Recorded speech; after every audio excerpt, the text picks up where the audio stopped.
teman-teman, mari kita bahas hukum tajwid pada surah Al-Ikhlas ayat yang kedua, yaitu pada kalimat Allahus Samad.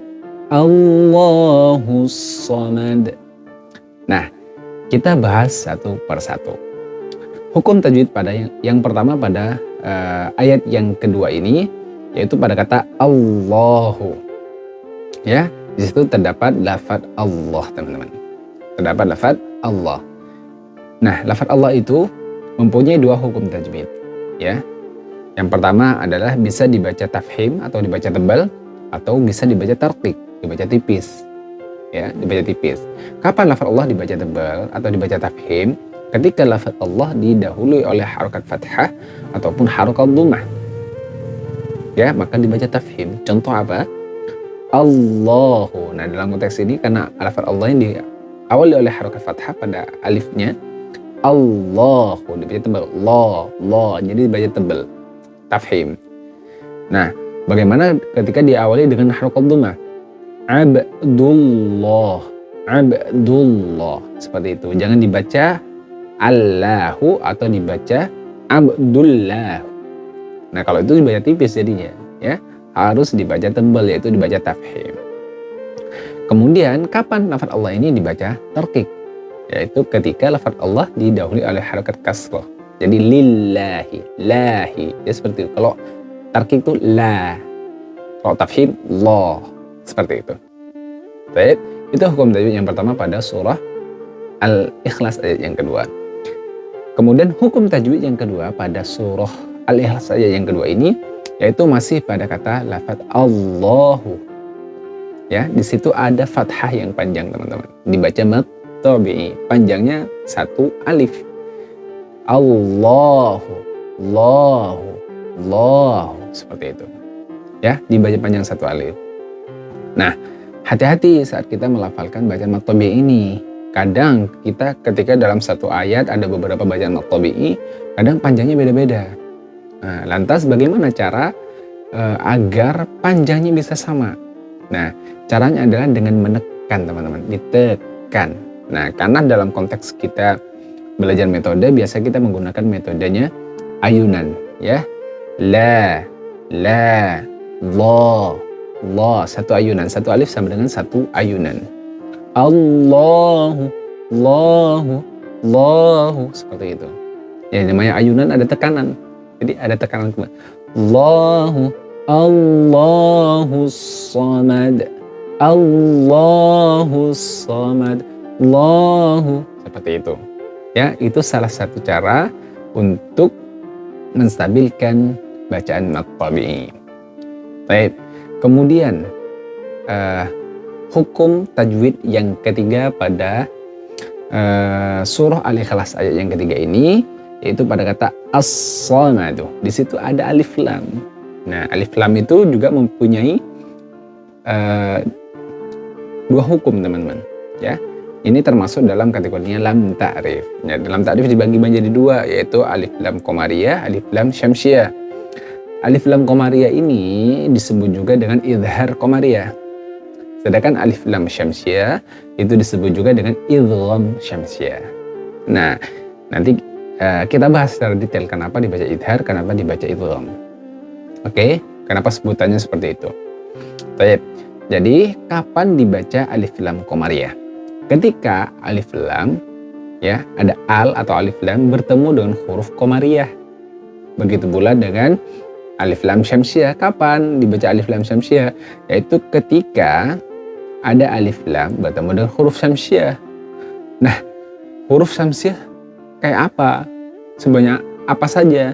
Kemudian huruf qamariyah apa saja? Nah, supaya teman-teman nggak bingung, nggak perlu menghafalkan huruf-hurufnya apa saja, kita pahami ciri-cirinya juga. Nah, ciri-cirinya. Jadi, kalau misalkan kita bertemu dengan alif lam dan setelahnya tidak ada tasydidnya, ya, tidak ada tasydidnya, maka itu alif lam qamariyah. Nah, disebut juga dengan izhar qamariyah. Kenapa dibaca izhar? Ya, dibaca jelas berarti kan. Apa yang dibaca jelas? Bunyi lam sukunnya. Ya, contoh al-qamariyah, misalnya sih sama ya, al-qamariyah. Jadi lamnya jelas tuh, kedengeran bunyi lamnya. Nah, itu disebut dengan idhar qamariyah. Nah, bagaimana dengan idgham syamsiyah? Nah, cirinya adalah ketika ada alif lamnya, ada al, setelahnya, huruf setelahnya adalah bertasydid, ada tasydidnya. Maka itu termasuk alif lam syamsiyah. Sebagaimana asy-syamsiyah berarti al-syamsiyah menjadi asy-syamsiyah. Nah, itu salah satu juga. Jadi al-qamariyah berarti al-qamariyah. Lam sukunnya lebih jelas berarti itu.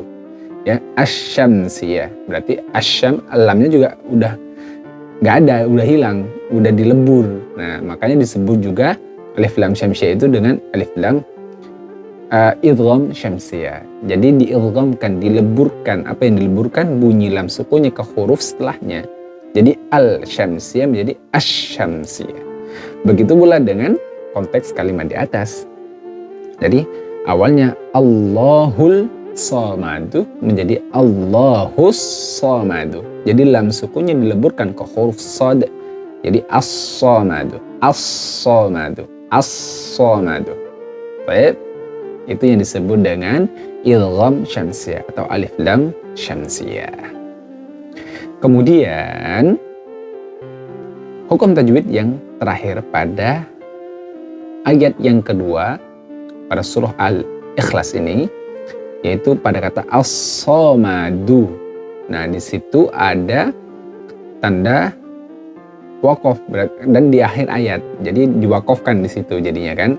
Nah, ketika diwakafkan di as-somadu, maka caranya adalah huruf terakhirnya disukunkan. Ya, karena huruf terakhirnya adalah huruf dal, maka ini termasuk kebacaan qalqalah. Kira-kira termasuk qalqalah sughra atau qalqalah kubra? Nah, ini termasuk qalqalah kubra, teman-teman. Mengapa? Karena qalqalah kubra ini ketika ada huruf qalqalah, ya, adalah hurufnya huruf hidup. Huruf qalqalahnya adalah huruf hidup. Huruf hidup itu maksudnya seperti apa? Huruf qalqalahnya berharokat fathah, kasroh, dhamma, dhammatain, kasrotain. Nah, itu disebut dengan huruf hidup yang dibaca wakaf, ya, atau diwakafkan. Jadi awalnya as-somadu, karena diwakafkan menjadi sukun jadinya kan, matinya karena diwakafkan. As-somadu menjadi as-somad, seperti itu. Nah, kapan dibaca qalqalah sughra? Ketika huruf qalqalahnya adalah matinya asli, bukan karena diwakafkan. Matinya asli itu memang sukun. Contoh lam yalid, yalid. Nah, itu kan memang sukun dalnya. Gitu. Memang pada aslinya sukun. Nah, itu disebut dengan qalqalah sughra. Seperti itu, teman-teman.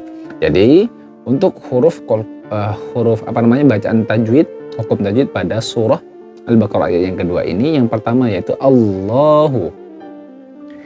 Dibaca tafhim sebab diawali oleh harokat fathah. Kemudian Allahu, di situ ada bacaan fathah panjang mad tabi'i, ya. Kemudian as-somadu, di situ ada idgham syamsiyah atau alif lam syamsiyah. As-somadu. Sebab ada alif lam bertemu dengan huruf shad. Huruf shad termasuk huruf syamsiyah.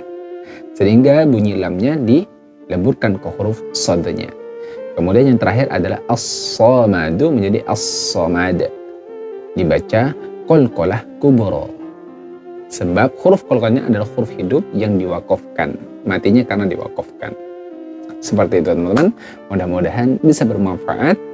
Jangan lupa untuk share, subscribe, like, dan komen jika menurut antum video ini bermanfaat.